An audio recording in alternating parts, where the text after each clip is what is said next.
A bit more dominating, I think, even you thought, though. Well, after the map picks, I was a little worried for Echo Fox. I mean, just letting London Docks on both Search and Hardpoint, I feel like that Red Reserve, they're just so strong on that map. Maybe it's because some of those guys are from London. I'm not too sure. They're just very familiar with the map now. But in all seriousness, that is their most comfortable map. I mean, we've seen it time and time again. I believe now they're 11-0 on land on that map. And then London Docks, Search and Destroy. From what we've seen, they've been able to use those smokes. They're able to switch it up. But overall, a great series from them. Chat, you brought up an interesting point. As soon as the gameplay started, we were just talking, and you asked, maybe was it a case where Echo Fox looked at the veto processes from Red Reserve, they didn't see them play this in the first week, and they just thought, oh, well, maybe they're bad at it. Maybe they beat them online. Like, I don't know why you would allow that to be. I figure there would have to be some, like, actual reason behind it, but it clearly isn't a good enough reason, because, like, it's not like they played it tough. It's not like they did anything sneaky. They just came out and got completely destroyed. That was it. Yep, wasn't very close. One thing you noted as well, Joe, was the energy from Red Reserve. Seemed more than week one. Yeah, so I guess I totally forgot this, but in our Pro League Challenge, these teams actually matched up. Echo Fox beat them. And after that game, they were just letting them know. Look at that, number 3, 109-0. And that's what we noted. That has really become the money hill on London Docks. And you saw Red Reserve rotate perfectly on that, rated a 1.65 overall KD. I mean, again, it's just they understand the map, they understand the rotation so very well. Rated plays very sneaky alongside Joe, and they just get the job done. Yeah, fantastic performance from Red Reserve throughout there. They go 1-0 up in the series, and I think you said, Joe, 11-0 now on London Docks on LAN. So that's probably a map you're not going to see him play for the rest of the Pro League. Well, and I think the other option was, play them on Gibraltar. I mean, I think Echo Fox so far in stage 1, they're 1-0. I mean, on the other side, Red Reserve, you know they've lost that map. And if I'm Echo Fox, if I have Assault and Aqua on my team, I want to play a 2AR map as much as possible. That's my thinking going into it. That's where you really find how strong they are. We casted that series last night where they played Optic in the Pro League Challenge, and those two were going off on some of those maps. So I don't know, maybe just again, just being a bit too cocky from Echo Fox. Potentially. Well, they started the series 1-0 down, and it didn't get much better in the Search and Destroy. Red Reserve, of course, they come out and they take it.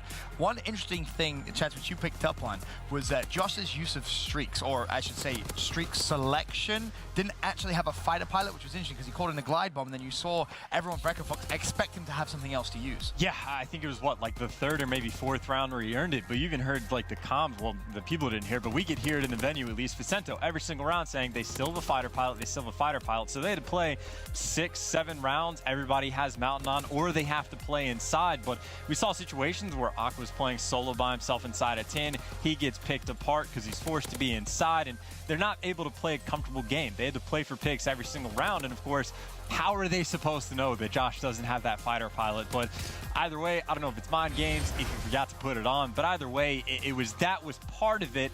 And then Red Reserve played very, very well. I think the only round Echo Fox had any life, Aqua clutched either a 1v2 or 1v3, and things weren't looking good. But they finished it off, and they clutched a 2v4 of their own. So Red Reserve, just great on this map. I just love watching Red Reserve on this map. They consistently, especially on their offense, they throw that smoke A cross every single time.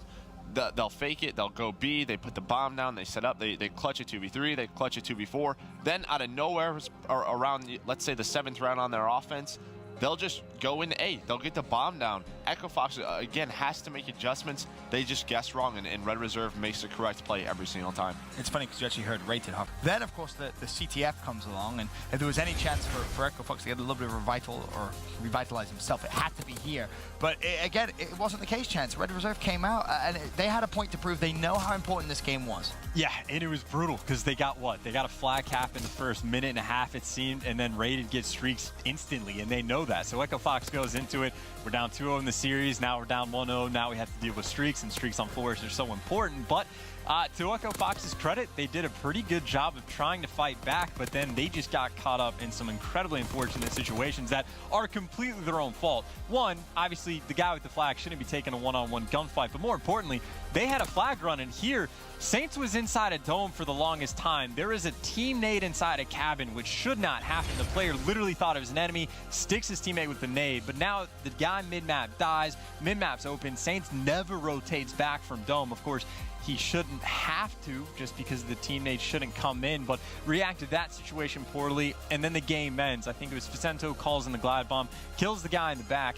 why not have a smoke to smoke the cross to go pull the flag? Or how do you, it was a 2v3 with guns, how do you not get the flag out? I mean, Zero goes huge. I think he picked up 3 kills, including a team kill. So again, credit to Red Reserve for playing the situation well. But if you have streaks, if you know where everyone is, if you know you don't have time and you have to get a flag out, why not pull out a smoke or do something different? It's a desperate situation. So maybe if Echo Fox organized their situations better, they would have been able to fight back in the CTF, but that's the only silver lining for them. Definitely is, and 3-0 for Red Reserve. That is a big, big game. Obviously, we mentioned the importance of it.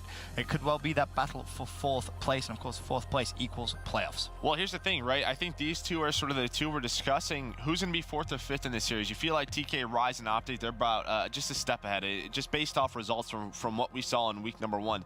So this matchup could potentially decide 4th or 5th.